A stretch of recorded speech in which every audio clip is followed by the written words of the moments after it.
بسم اللہ الرحمن الرحیم الحمد للہ رب العالمین والعاقبۃ للمتقین الصلاۃ والسلام علی سید الانبیاء والمرسلین اما بعد فاعوذ باللہ من الشیطان الرجیم بسم اللہ الرحمن الرحیم النبی اولی بالمؤمنین من انفسهم وازواجہ امہاتہم صدق اللہ العظیم وصدق رسولہ النبی الکریم الامین ان اللہ وملائکتہ یصلون علی النبی یا ایہا الذین آمنوا صلوا علیہ وسلموا تسلیما الصلاة والسلام علیک یا سیدی یا رسول اللہ وعلی آلک واصحابک یا سیدی یا حبیب اللہ۔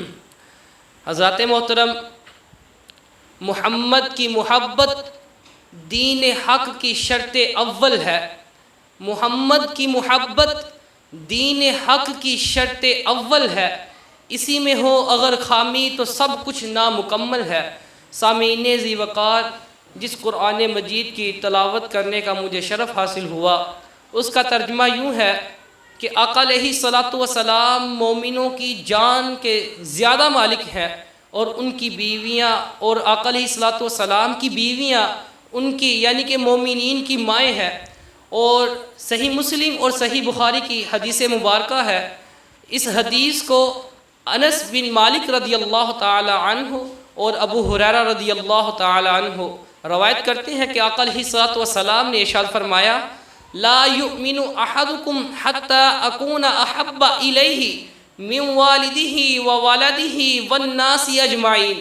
آقا علیہ الصلاۃ والسلام نے ارشاد فرمایا کہ تم میں سے اس وقت تک کوئی شخص کامل مومن نہیں ہو سکتا جب تک وہ اپنی اولاد، اپنے والدین اور تمام لوگوں سے بڑھ کر مجھ محمد سے محبت نہ کرے۔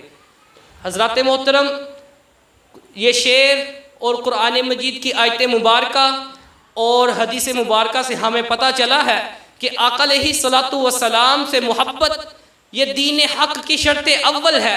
اگر محمد کی محبت نہ ہو تو سب کچھ نامکمل ہے۔ سامعین ذی وقار، آج کل یہ جو انٹرنیشنل پہ یہ جو گستاخیاں ہو رہی ہیں، اس کے خلاف ہماری حکومت کو فوراً ایکشن لینا چاہیے۔ ہماری حکومت ان کے خلاف ایکشن لینے کی بجائے وہ عوام الناس کو یہ کہتی ہے کہ اگر ہم فرانس کے سفیر کو نکال دیں گے، اگر ہم انڈیا کی وہ جو لونڈی جو گستاخ ہے، اس کا گستاخ جس نے گستاخی کی ہے اس کا جواب دیں گے تو ہماری معیشت تباہ ہو جائے گی۔ ارے ہمیں معیشت کی کیا سناتے ہو؟ آقا علیہ الصلوۃ والسلام ارشاد فرما رہے ہیں، اس وقت تک تم میں سے کوئی مومن نہیں ہو سکتا جب تک وہ اپنی اولاد، اپنے والدین، اپنے تمام انسانوں سے بڑھ کر مجھ محمد سے محبت نہ کرے۔ اور ہماری حکومت ہمیں یہ سناتی ہے کہ معیشت تباہ ہو جائے گی۔ ارے ہمیں معیشت کی کوئی فکر نہیں، ارے ہمیں معیشت نہیں چاہیے، ہمیں تو رسول اللہ کی نموز پہ پیرا چاہیے۔ ارے ہم اگر اس حکومت کو، اگر ہم اس حکمران کو منتخب کرتے ہیں تو یہ حکمران ہماری لاج رکھے۔ اسے چاہیے کہ اپنے دل میں عشق مصطفیٰ کو پیدا کرے۔ جب بھی کوئی انٹرنیشنل مقام پر کوئی گستاخی کرتا ہے، ہماری حکومت کو فوری طور پر ان کے خلاف ایکشن لینا چاہیے۔ یہ ایکشن نہیں لیتی، ہمارا یہ حکومت سے مطالبہ ہے۔ حضرات محترم، اب آئیے ہم اپنی اسلام کی ہسٹری کو چیک کرتے ہیں۔ اسلام کی ہسٹری میں جب بھی کسی نے کوئی گستاخی کی ہے تو مومن نے اس کو زندہ نہیں چھوڑا۔ حضرت امام مالک رحمہ اللہ، کیا ہی خوب ارشاد فرمایا آپ نے۔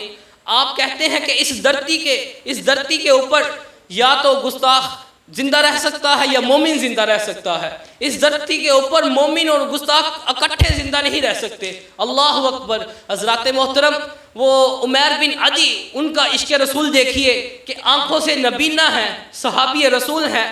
ان کے دور میں ایک عورت نے آقا علیہ الصلوۃ والسلام کی گستاخی کی آقا علیہ الصلوۃ والسلام کے بارے میں گستاخانہ شعر بولا کرتی تھی، اشعار بولا کرتی تھی۔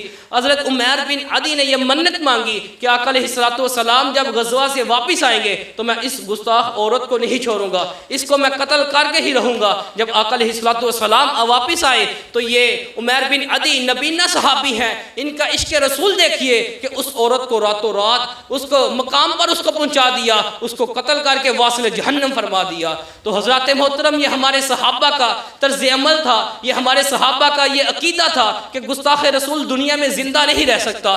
اس کے علاوہ حضرت معاذ بن جبل رضی اللہ تعالی عنہ، آپ کو جب یمن کی طرف بھیجا گیا، آپ یمن میں گئے تو سواری سے نیچے نہیں اتر رہے۔ لوگوں نے پوچھا آپ سواری سے نیچے کیوں نہیں آ رہے؟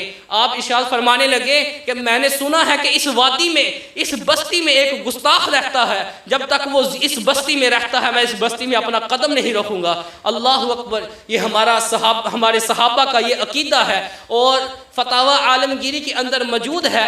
500 علماء نے یہ مل کر یہ فتویٰ دیا ہے کہ جو گستاخ رسول کرتا ہے اس کی سزا موت ہے۔ اور آج کل یہ حکمران اور آج کل یہ بڑے عہدوں والے یہ کہتے ہیں کہ اس نے معافی مانگ لی ہے، اس کو معاف کر دے۔ آقا علیہ الصلوۃ والسلام تو معاف کر دیا کرتے تھے۔ ارے تو اپنے بیٹے کے قتل کو تو معاف کر، پھر دیکھے تم کیا کرتے ہو۔ ارے اپنے بیٹے کو معاف کرنا یا اپنے گستاخ کو معاف کرنا اور بات ہے، رسول اللہ کے گستاخ کو معاف کرنا اور بات ہے۔ حضرات محترم، فتاوی عالمگیری کے اندر موجود ہے کہ جو گستاخی کرے اور بعد میں وہ معافی مانگے، اس کی معافی ناقابل قبول ہے، اس کی معافی کو قبول نہیں کیا جائے گا۔ لہٰذا ہمیں حکومت سے یہ مطالبہ ہے کہ جو بھی انٹرنیشنل لیول کے اوپر جو بھی گستاخی کرے، ہماری حکومت فوراً ان کے خلاف ایکشن لے۔ اور ہماری حکومت کو یہ چاہیے کہ ہم عاشقان رسول ہیں، ہمارے عاشقان رسولوں کو دلوں کو ٹھیس نہ پہنچائے، بلکہ یہ کام کریں۔ پھر انہیں ووٹوں کی ضرورت نہیں پڑے گی، انہیں ووٹوں کی ضرورت نہیں پڑے گی۔ یہ آپس میں جو جھگڑا کرتے ہیں ہمیں ووٹ دے دیں، یہ ایسے کر دیں،